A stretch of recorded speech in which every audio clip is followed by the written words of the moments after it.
Hello friends, तर स्वागत आहे तुमचं आपले या यूट्यूब चॅनलवरती. मित्रांनो, चॅनलवर नवीन असाल तर चॅनलला सबस्क्राईब करा आणि अशाच नवनवीन अपडेट्स पाहत राहा. चला तर मग व्हिडिओकडे वळूयात. I love you Manik, I love you so much beyond the limits, मेघना भरलेल्या डोळ्यांनी म्हणाली. हे ऐकून नर्स थक्क झाली. ती सगळं पाहत होती पण काहीच समजू शकत नव्हती. मेघना हळूहळू पुढे झाली आणि अगदी शांतपणे मनिकच्या कपाळावर ओठ टेकवले. नंतर ती त्याच्या ओठांवर ओठ टेकवते. हे दृश्य पाहून नर्स अजूनच हादरली. पण मेघनाला आज काहीच भान उरलं नव्हतं. मनिक, आज मी तुझ्या आयुष्यातून कायमची निघून जात आहे. पण जाताना एक सांगते, तुझी शपथ, मी शेवटच्या श्वासापर्यंत फक्त तुझीच राहीन. मेघना अश्रूंनी भरलेल्या डोळ्यांनी बोलत असताना तिच्या हातात असलेला मनिकचा हात थोडा हलला. मेघना, हे अस्पष्ट नाव मनिकच्या ओठांवर उमटलं आणि मेघना क्षणात उभी राहिली. तो शुद्धीत आला होता. नर्स, मी इथे आले होते, पण कृपया कोणालाही सांगू नका. मनिक शुद्धीत आलाय, प्लीज. एवढं म्हणत मेघना पळतच बाहेर गेली. नर्सच्या उत्तराची वाटही न पाहता ती निघून गेली. पण आता नर्सला हे कुणाला तरी सांगणं गरजेचं वाटत होतं. मनिक शुद्धीत आल्यानंतर नर्सने सर्वांना आत बोलवलं. सर्वजण धावत आले. नर्सचं लक्ष विहानकडे गेलं. तो प्रसिद्ध व्यक्तिमत्व होता, विहान दीक्षित. तिने त्याला बाजूला बोलवलं. सर, मेघना मॅडम इथे आल्या होत्या. कुणीतरी मागच्या बाजूने आल्या होत्या सरांना भेटायला. खूप रडत होत्या आणि त्यांच्यामुळेच सरांना शुद्ध आली. नर्स सांगत होती. काय काय म्हणालीस तू? विहान धक्क्यातून विचारतो. नर्सने सुरुवातीपासून शेवटपर्यंत सगळं सांगितलं. हे ऐकून विहान एकदम धावत बाहेर आला. कारमध्ये बसला आणि घराकडे निघाला. त्याने बंगल्याबाहेर कार थांबवली आणि धावतच आत शिरला. ऐक, मेघना मॅडम दिसल्या का? विहानने मेडला विचारलं. हो सर, मॅडम मगाशीच बॅग घेऊन बाहेर गेल्या, ती मेड म्हणाली. हे ऐकताच विहान धावत वर गेला तिच्या रूममध्ये. तिथं एक चिठ्ठी होती. त्याने ती वाचली आणि तिला शोधायला निघाला. जॅक आणि राकेशलाही शोधायला सांगितलं, पण ती कुठेच सापडली नाही. मेघना त्यांच्या आयुष्यातून कायमची निघून गेली होती, जी पुन्हा कधीच परत आली नाही. तर आता इथे वर्तमान काळ.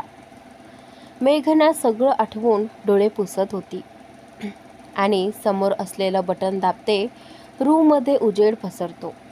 15 वर्षांनंतर तिने त्या खोलीचा लाईट ऑन केला होता. समोर फोटो होते, तिच्या आणि मनिकच्या बालपणापासून ते एंगेजमेंटपर्यंत. ते फोटो पाहून तिच्या चेहऱ्यावर एक हलकंसं स्मित उमटलं. म्हणूनच तिने तो बंगला घेऊन ठेवला होता आणि ही खास खोली तयार केली होती, तिच्या आणि मनिकच्या आठवणींनी भरलेली. तेवढ्या तिच्या ओठांवर नाव आलं, मनिक. 15 वर्षांनी स्वतःहून मनिक देशमुख परत आले होते. तो सोफ्यावर बसला होता. चल बेटा, मनोहरराव म्हणाले. अरे डॅडी, झालं, चला, मनिक म्हणाला आणि दोघंही कारमध्ये बसले. आज 15 वर्षांनंतर ते पुन्हा त्या बंगल्यावर चालले होते. मनिकच्या मनात खोलवर काहीतरी हलत होतं. मनोहररावांना काहीच माहिती नव्हतं. ते फक्त बाहेर बघत होते. पण रस्त्यावरून जाताना त्यांना काहीतरी ओळखीचं वाटू लागलं. मनिक, आपण कुठे जातोय? त्यांनी विचारलं. आणि त्यानंतर आता इथे डॅडी, फक्त सरप्राईज आहे तुमच्यासाठी, मनिक त्या डॅडींना म्हणतो. तर हा रस्ता त्या बंगल्याकडे जातोय ना? मनोहररावांनी ओळखलं. Daddy, just relax, few more minutes, Manik म्हणाला आणि कार त्या गेटमधून आत गेली. मनोहररावांचे डोळे पाणावले आणि त्यानंतर तोच बंगला जसा 15 वर्षांपूर्वी होता तसाच, अगदी तसाच होता. काही वेळ ते फक्त शांतपणे आजूबाजूला पाहत राहिले. मनिकही भावूक झाला. बालपण, प्रेम, स्नेह सगळं इथंच होतं. मेघना आणि विहानसोबतची सगळी आठवण त्यांच्या डोळ्यांपुढं तरळत होती. डॅडी, हे सगळं मागे ठेवणं अशक्यच होतं ना. आपल्याला जमल ना. मला इथे माझं प्रेम आहे आणि माझा विरहानही आहे. त्याच्याशिवाय मी नाही राहू शकत, मनिक म्हणाला. मनोहर रावांनी त्याच्या डोक्यावरून हात फिरवला आणि त्याच नंतर चला डॅडी, मनिक म्हणाला. त्यांनी मान हलवली आणि त्याच नंतर ते आत जायला निघाले. प्रत्येक पाऊल टाकताना मनिकचं हृदय जोरात धडधडत होतं. शेवटी ते दरवाजाजवळ पोहोचलं आणि बेल वाजवली. दार उघडलं गेलं आणि त्याच नंतर समोर नोकर उभा होता. कोण? त्याने विचारलं. आणि त्यानंतर मनिक देशमुख, आणि हे माझे वडील मनोहर देशमुख. विहानला बोलवा, मनिक म्हणाला. आणि त्याच नंतर सर वेलकम, या ना, नोकराने आदराने म्हटलं. मनिक आणि मनोहरराव आत शिरले. त्यांच्या डोळ्यात पाणी होतं. मनोहररावांनी आपलं बालपण इथे जगलं होतं. मनिकने तर आपलं प्रेम आणि मित्रत्व आज भूतकाळ पुन्हा जिवंत झाला होता. सर, तुम्ही बसा, मी आलोच. विहान सरांना आणि मोठ्या सरांना बोलावत तो नोकर म्हणाला. तसं ते दोघेही हो म्हणाले. आणि त्यानंतर मनिकची नजर संपूर्ण बंगल्याभोवती भिरभिरत होती. खूप आठवणी होत्या त्या बंगल्यात त्यांच्या. तेवढ्यात वरून विहान पळत आला आणि त्याच्यासोबत प्रिशा होती. विहान येऊन थेट मनिकच्या गळ्यात पडला. दोघांचे डोळे पाणावले होते. थँक्यू मनिक, थँक्यू सो मच. यार, तू आलास अंकलला घेऊन? विहान आपले अश्रू पुसत म्हणाला. विहान, माझीही हीच इच्छा होती, अंकल आणि डॅडींची भेट व्हावी. विहान बाजूला झाला आणि खाली वाकून मनोहररावांच्या पाया पडला. Thank you uncle, I really miss you, Vihaan म्हणाला. आणि त्यानंतर इकडे मनोहररावही आता भावूक झाले होते. त्यांनी त्याला उचलून मिठीत घेतले, कपाळावर ओठ टेकवले. मनोहर, मनोहर. त्यानंतर पुरुषोत्तमराव जोरात चालत बाहेर आले. आज 15 वर्षांनी दोन मित्र समोरासमोर होते. दोघांच्या डोळ्यातून अश्रू ओघळत होते. मनोहर, किती उशीर केलाच रे यायला? किती वाट पाहायची मी माझ्या या मित्राची. पुरुषोत्तमराव रडत म्हणाले. माफ कर रे पुरुष, उशीर झाला, पण आता नाही जाणार तुझ्यापासून लांब, मनोहरराव म्हणाले. आणि त्यानंतर इकडे तुला आता मी जायलाच देणार नाही, मनोहर म्हणतात, पुरुषोत्तमराव म्हणाले आणि मनोहरच्या गळ्यात पडले. थोड्या वेळाने सगळे शांत झाले. मनोहर राव मीनाक्षी ताईंना भेटले आणि आजोबांनाही नमस्कार केला.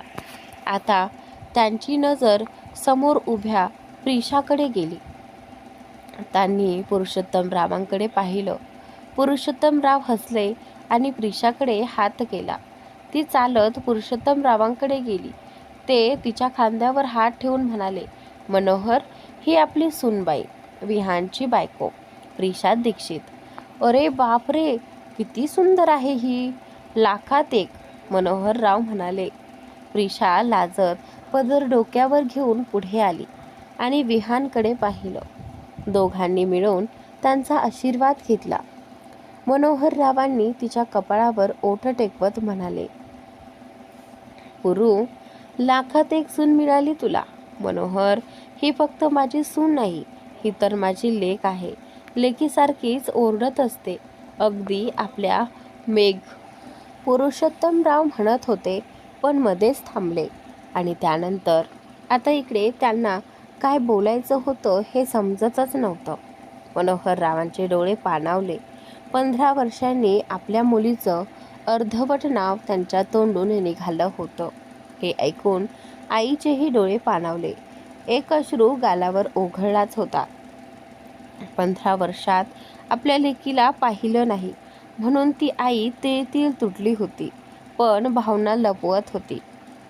मनिक आणि विहान दोघंही भावूक झाले होते आणि त्यानंतर पण आता शांत राहणं त्यांना योग्य वाटलं. खूप वेळ गप्पा मारल्यानंतर ठरलं की आज सर्वजण इथेच राहणार. सगळ्यांनी एकत्र जेवण केलं आणि गप्पा मारत बसले. मनिक, तुला जी पहिली रूम दिली होती तू तिथेच राहा, विहान म्हणाला. मनिकने त्याच्याकडे पाहिलं आणि त्यानंतर तू गेलास म्हणून काय झालं, तुमच्या रूम तशाच आहेत, विहान म्हणाला. मनिक इमोशनल झाला. मनिकला दिलेली रूमही मेघनाच्या रूमच्या शेजारी होती म्हणून तो थोडा शांत होता. वर पाहून त्याच्या मनात मेघनासाठी असलेल्या भावना खदखदत होत्या. खूप वेळ गप्पा मारल्यानंतर सर्वजण वर झोपायला गेले, पण मनिक मात्र हळूहळू एक एक पाऊल टाकत चालत होता, कारण समोर मेघनाची रूम दिसत होती. तो स्वतःला रोखू शकला नाही. हळुवारपणे पुढे जाऊन त्याने दरवाजा उघडला आणि त्यानंतर रूममध्ये त्याने नजर टाकली.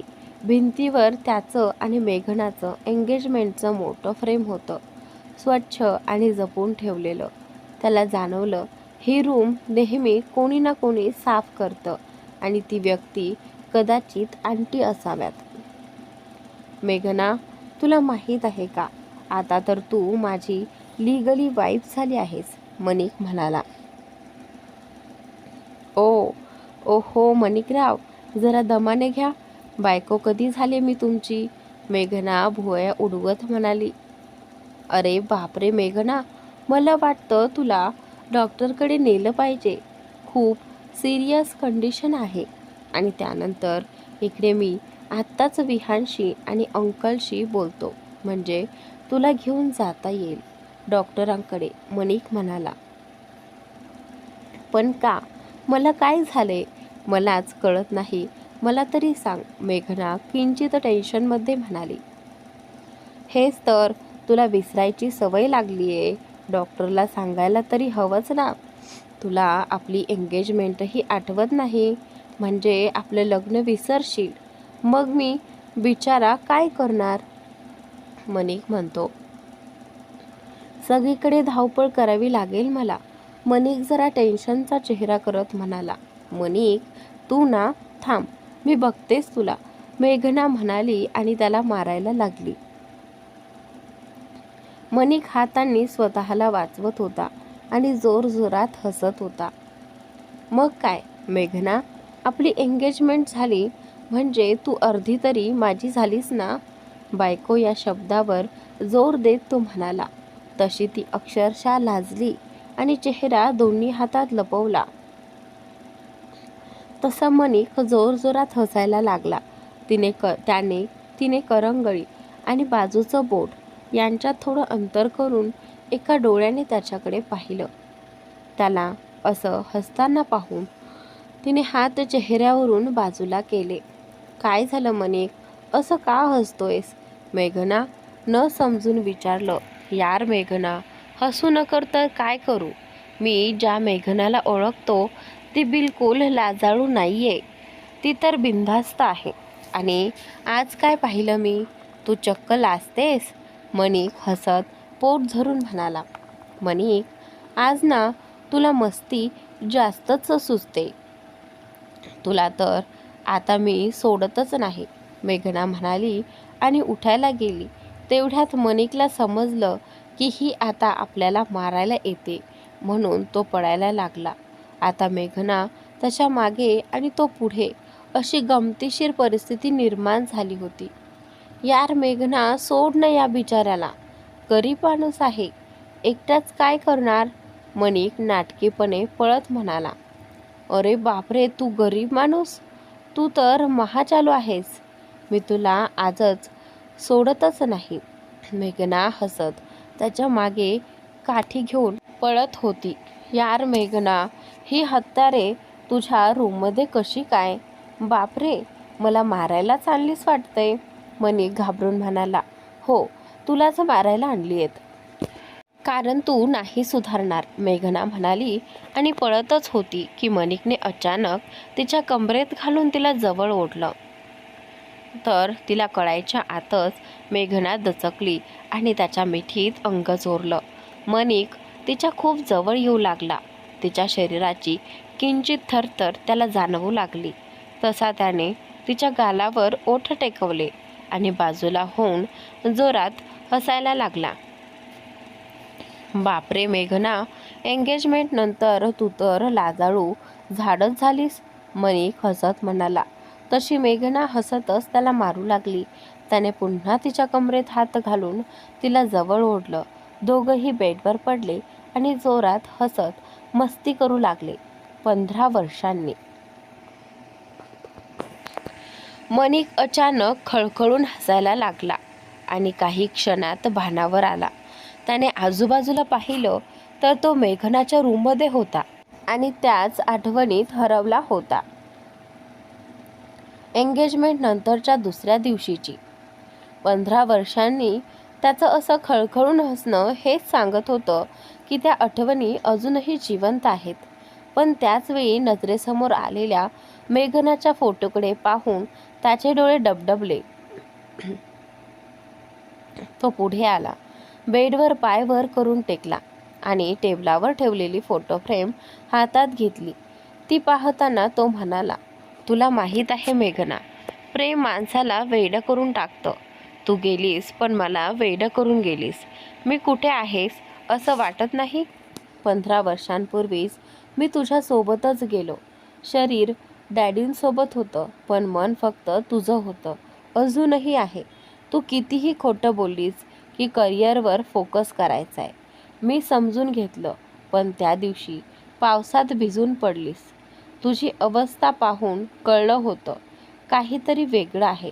पण मी विचारलंच नाही आणि त्याची किंमत ही 15 वर्ष तुझ्या आठवणीत जगलो. माझा विश्वास आहे मेघना, तू अजूनही लग्न केलेलं नसेल. असं म्हणत त्याने फोटो छातीशी धरला. दुसरीकडे मेघनाही मनिकची एक छोटी फोटो फ्रेम छातीशी धरून बसली होती. त्यांच्या नात्याचं हेच खरं बंधन होतं. अंतर असूनही प्रेम कधी कमी झालं नव्हतं. मनिकला आता विश्वास बसला होता, जोड्या स्वर्गातच जुळतात, म्हणूनच तो अजूनही तिथेच थांबून तिची वाट पाहत होता शेवटच्या श्वासापर्यंत. हे होतं खरं प्रेम, निस्वार्थ, निर्व्याज प्रेम जे त्यांनी एकमेकांवर केलं आणि 15 वर्ष लांब राहूनही टिकवून ठेवलं. कारण त्यांचं प्रेम देवाच्या आशीर्वादासह होतं. वेळ तिथेच थांबली होती जिथे ती 15 वर्षांपूर्वी थांबली होती. आजचा दिवस. तानिया, आज माझी महत्त्वाची मीटिंग आहे दीक्षित कंपनीसोबत, मला उशीर होईल, मेघना म्हणाली. Wait mom, where is your meeting? Tania पळत आली. अगं आत्ता सांगितलं ना, दीक्षित ग्रुपसोबत. त्या प्रोजेक्टचे मेन हेड परदेशातून आले आहेत. आज डिस्कशन होणार आहे. विहानने फोन करून बोलवलं आहे, मेघना म्हणाली. ओ मॉम, सो यू गो नाव, तानिया म्हणाली आणि त्यानंतर पुढे मेघना घराबाहेर पडली. पण आज मनात एक विचित्र हुरहुर होती. त्या कंपनीत गेल्यावर काहीतरी वेगळं घडणार आहे का असं तिच्या मनात आलं. भाऊ मितेश, वहिनी दिशा आणि क्रिशू यांच्यासोबत आपण तिथे गेलेलो, मग आज काय नवीन वाटतंय, ती स्वतःशीच म्हणाली. नाही, माझा गैरसमज आहे. चल, नाहीतर उशीर होईल आणि तुझाच भाऊ तुझीच इज्जत काढेल. ती गाडीत बसून निघाली. थोड्या वेळात ती SD ग्रुप ऑफ कंपनीच्या बाहेर पोहोचली. पण मन धडधडत होतं. हळूहळू ती आत चालू लागली आणि तिला अजून माहिती नव्हतं की आजपासून पुन्हा तिचं आयुष्य बदलणार आहे. भनकही नव्हती. तिने एक पाऊल टाकत आत आली. रिसेप्शनवरून ती डायरेक्ट लिफ्टमध्ये गेली आणि सगळ्यात शेवटून पहिल्या म्हणजेच 29व्या मजल्यावर आली. आता मगाशी धडधडणारं मन जास्तच वेगात धडधडू लागलं. पण तिने दुर्लक्ष करत पावलं त्या कॉन्फरन्स रूमकडे वळवली. ती त्या रूमच्या बाहेर आली आणि दरवाजावर हलकं नॉक केलं. आतून तिच्या भावाचा मॅग्नेटिक आवाज आला, कम इन. तशी तिने दरवाजा उघडला, समोर नजर टाकली आणि आत आली. Sorry for late mister Dixit, मेघना म्हणाली. पण मधूनच धडधडणारं हृदय आता बाहेर येईल की काय असं तिला वाटत होतं. इट्स ओके मिस मेघना, प्लीज सीट, विहान म्हणाला. विहानच्या तोंडून मिस मेघना ऐकलं आणि त्याने पाठमोऱ्या अवस्थेत मागे वळून पाहिलं. तो स्तब्ध झाला. सकाळपासून मन अशांत होतं. याचं कारण समोर उभं होतं. तो अक्षरशः तीनताड उडाला. सेम तिचीही हीच अवस्था तशीच होती. आपण खरंच काय पाहतोय? तिचा स्वतःवर विश्वास बसत नव्हता.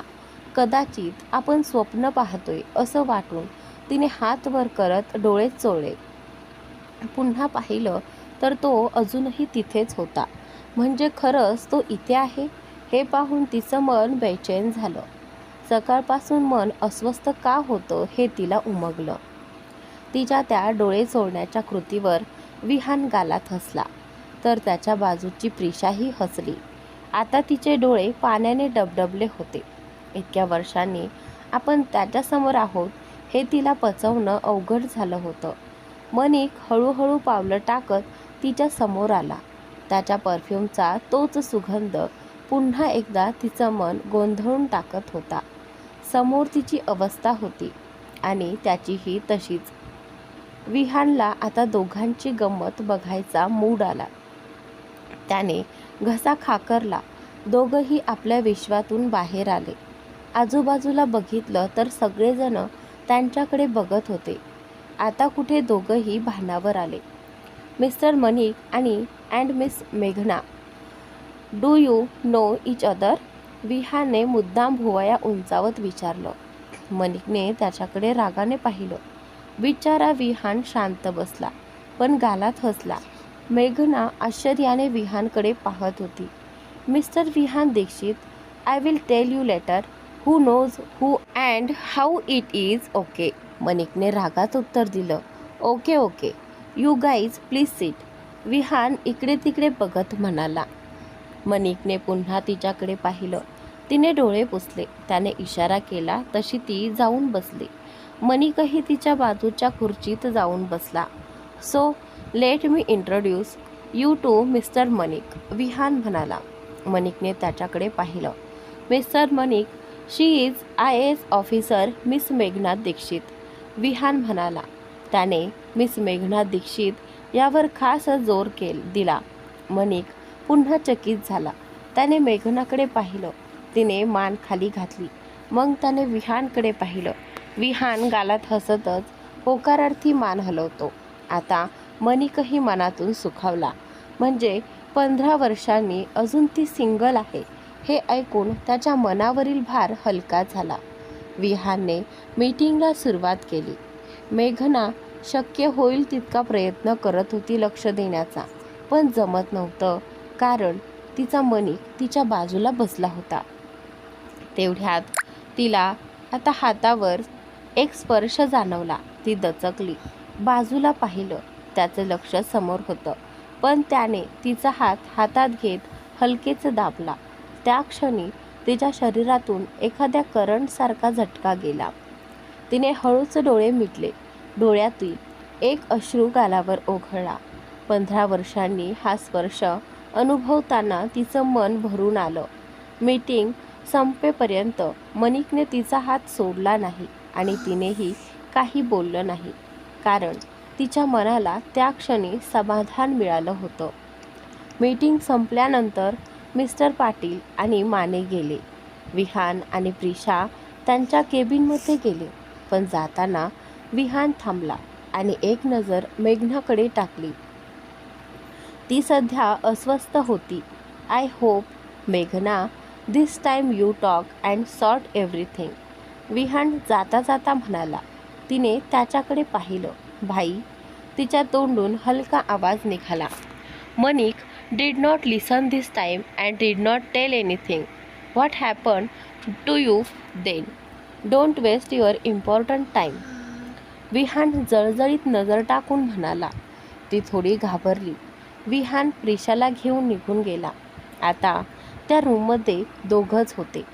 15 वर्षांनी समोरासमोर आले होते.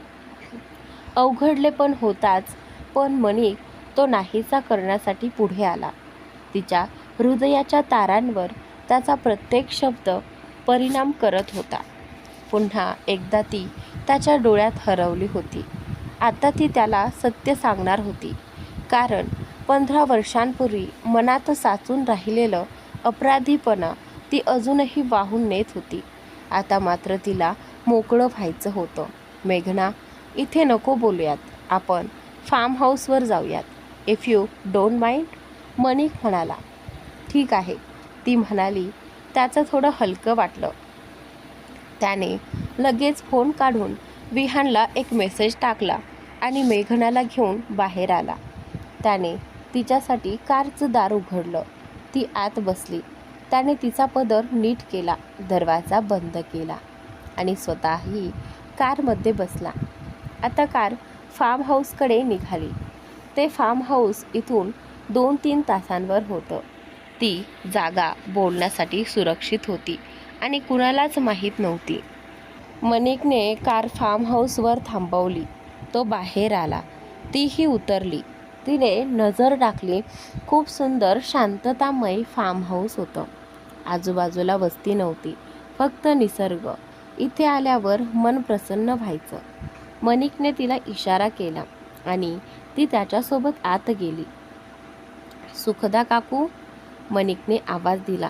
त्या बाहेर आल्या. काकू, तुम्ही आज घरी जाऊ शकता. आम्ही इथे रात्रीपर्यंत आहोत. संध्याकाळी या किंवा थेट उद्या या, मनिक म्हणाला. ठीक आहे, त्या म्हणाल्या आणि निघून गेल्या. त्यांचं घर जवळच होतं. त्या इथेच राहत असत. पण मनिकला आणि मेघनाला एकांत हवा होता, म्हणून त्याने त्यांना विश्रांती द्यायचं ठरवलं. मनिकने मेघनाला घेऊन आपल्या बेडरूममध्ये नेलं आणि दरवाजा बंद केला. मेघनाचं हृदय जोरात धडधडू लागलं. तिला श्वास घ्यायलाही जड गेलं. पण तिच्या मनात ठाम विचार होता, आपण इथे सगळं स्पष्ट करण्यासाठी आलोय खरं सांगायला. मनिकने समोर खुर्ची ओढली आणि तिच्या समोर बसला. त्याने तिच्या डोळ्यात पाहिलं. दोघांची नजर भिडली, पण ती घाबरली आणि नजर खाली केली. हळूच त्याने तिचा हात हातात घेतला.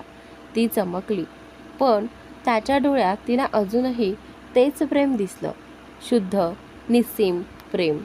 Because I love you beyond the limits, तो म्हणाला. ती अक्षरशः हादरली. अरे, हे त्याला कसं कळलं? मी तर मनातच बोललेले, ती मनात म्हणाली. मी तुझ्या मनातलंही ओळखू शकतो, मनिक म्हणाला. तिचे डोळे पाणावले. ती आत्तापर्यंत जे मनात बोलली तेच त्याने अगदी बरोबर ओळखलं.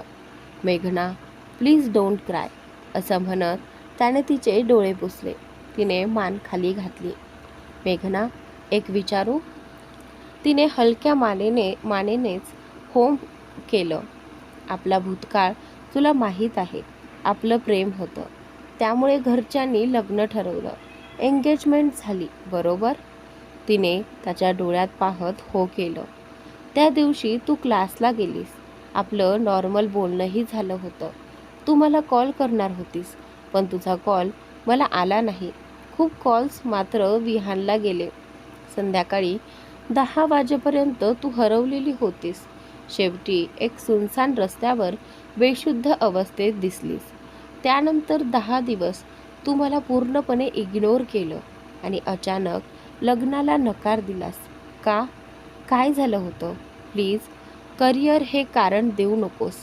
तुला आणि मलाही माहीत आहे की ते खरं कारण नव्हतं. तो तिच्या डोळ्यात रोखून पाहत म्हणाला. तिचे डोळे आता पाण्याने भरले होते. त्या दिवसाचे दृश्य तिच्या डोळ्यासमोर उभं राहिलं. तिने त्याच्याकडे पाहिलं आणि म्हणाली, मनिक, मी जे सांगते ते नीट ऐक. मी तुला सोडून गेले, पण मी कधीच खुश नव्हते, कारण माझं खरं सुख त्या दिवशी सुरू झालं होतं जेव्हा तू मला लग्नासाठी विचारलं होतं. फक्त तूच होतास माझं सर्वस्व. मेघना म्हणाली. मग तू मला सोडून का गेलीस? तो थरथरत विचारतो. त्या दिवशी मला कुणाचे तरी कॉल्स आले. एक अनोळखी व्यक्ती म्हणाली, मिस मेघना, खूप प्रेम करतेस ना मनिक देशमुखवर? मग आज हॉटेल पॅराडाईजच्या 14व्या मजल्यावर ये. समजेल मनिक देशमुख कसा आहे. मी ते इग्नोर केलं. माझा तुझ्यावर पूर्ण विश्वास होता. पण मग मला काही फोटोज आले. मी ते पाहिले आणि माझ्या पायाखालची जमीनच सरकली. मी ऑटो पकडून त्या हॉटेलवर गेले. रूमचं दार उघडंच होतं. आतून एका मुलीचे आवाज येत होते. मी बघितलं आणि तो मुलगा तू होतास तिच्यासोबत. त्या क्षणी माझं सगळं संपलं. ती आता जोरजोरात रडू लागली. मनिक हादरला. आणि त्यानंतर इकडे पण मेघना, तो काही बोलणार होता पण तिने थांबवलं. मनिक, स्पष्टीकरण देऊ नकोस. चूक माझीच होती. मी तुझ्यावर विश्वास ठेवला नाही. आणि त्यानंतर इकडे मी स्वतःलाच दोष दिला आणि तुझं प्रेम तुला मिळावं म्हणून मी मागे हटले. कारण वाटत होतं मी अडथळा आहे. पण ज्या दिवशी तू सुसाईड केलंस त्या दिवशी मी तुला लपून हॉस्पिटलमध्ये भेटायला आले होते. मग तिथून मी निघाले. एक चिठ्ठी लिहून गेली. पण रस्त्यात नेहाचा फोन आला. मी तिच्या घरी गेले. तिने काही फोटो दाखवले आणि मी पूर्णपणे तुटले. मेघना त्याच्या गळ्यात पडून रडू लागली.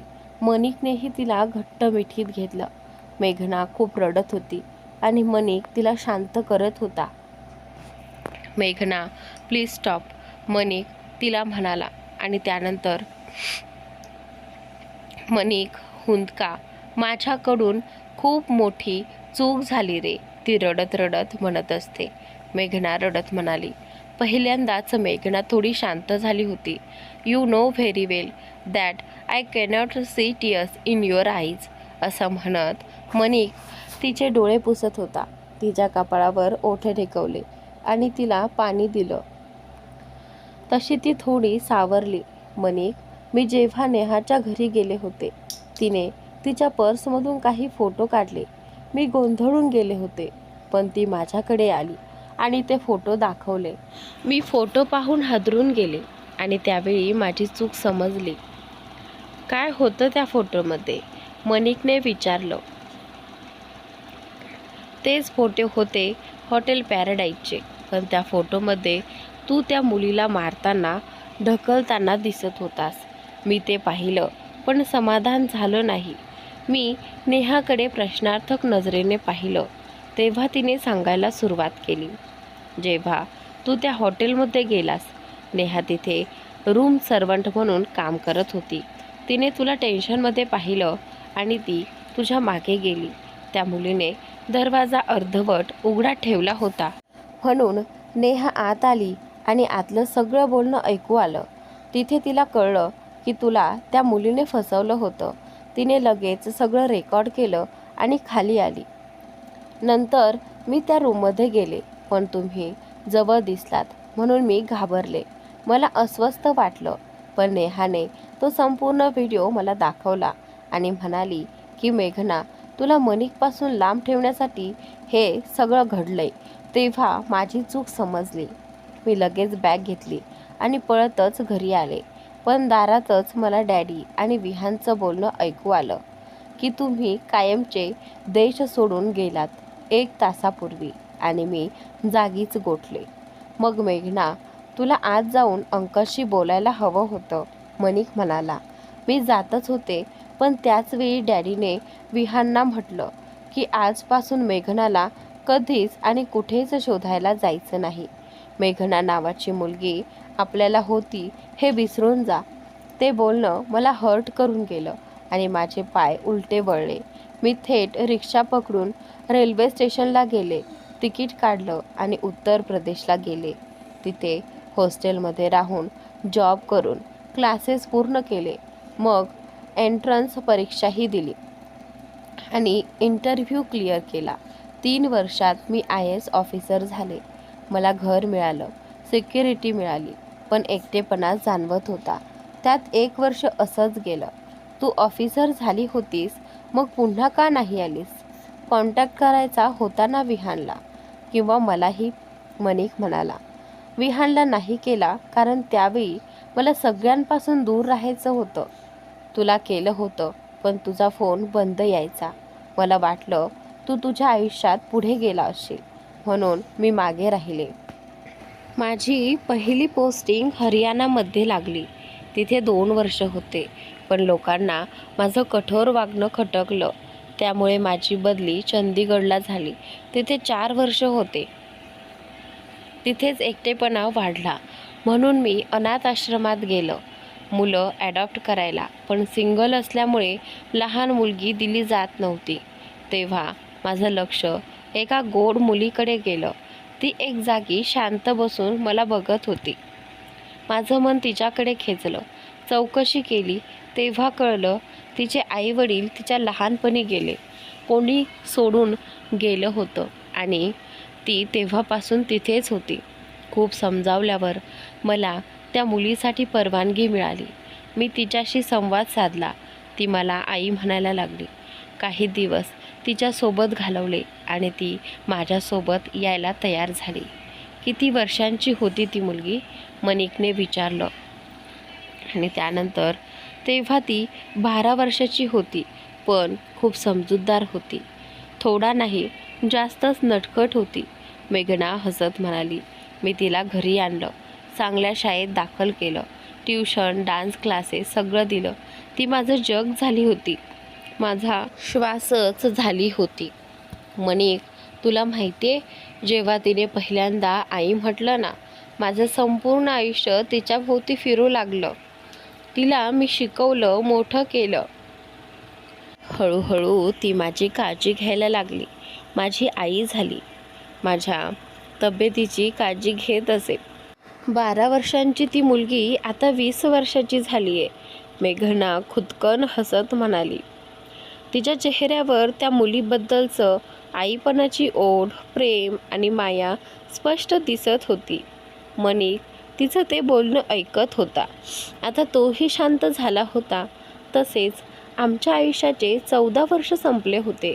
दिवसभर ती माझी काळजी घ्यायची, पण रात्री मला रडताना पाहून मला कुशीत घेऊन शांत करायची. माझं बाळ, कारण रात्री मला तुझी खूप आठवण यायची. तू आठवायचास, पण ही गोष्ट मी तिला कधीच सांगितली नाही. आई, बाबा, मितेश, भाई, आजोबा, आजी यांची ओळख मी फोटोद्वारे तिला करून दिली होती, पण तुझा फोटो मी तिला कधीच दाखवला नव्हता. 14 वर्षानंतर मात्र माझी ट्रान्सफर पुन्हा दिल्लीहून थेट मुंबईत झाली आणि मी हादरले. कारण इथेच तर माझं सगळं भूतकाळ होतं, तुझ्या आठवणी होत्या. पण तानियासाठी मी मुंबईत आले. मेघना, तानिया नाव आहे का तिचं? मनिकने विचारलं. तशी मेघनाने होकारार्थी मान हलवली. मुंबईला आल्यावर अवघ्या 2 महिन्यात तिने एका मॉडेलिंग कॉम्पिटिशनमध्ये भाग घेतला आणि त्यासाठी तिला ट्रेडिशनल ड्रेस हवा होता. तिच्या एका मैत्रिणीने तिला दिशाबद्दल सांगितलं आणि तानिया तिच्याकडे गेली. दिशाने तिला तिच्या आवडीचा तो ड्रेस तयार करून दिला. पण तिथेच तानियाला समजलं की दिशा ही दुसरी तिसरी कोणी नसून भाईच्या बायकोची बहीण आहे. आणि काय विचार केला कोण जाणे. तिने ठरवलं की सगळ्यांना भेटवायचं. दुसऱ्या दिवशी फॅशन शोमध्ये तिने पहिला नंबर मिळवून एक मॉडेल बनली आणि तिथे मुख्य पाहुणा म्हणून भाई होता. त्याच्याच हस्ते तिला ट्रॉफी मिळाली. पण भाईला माहीत नव्हतं की तानिया ही माझी मुलगी आहे. तिथेच तिच्यामुळे आमची भेट झाली.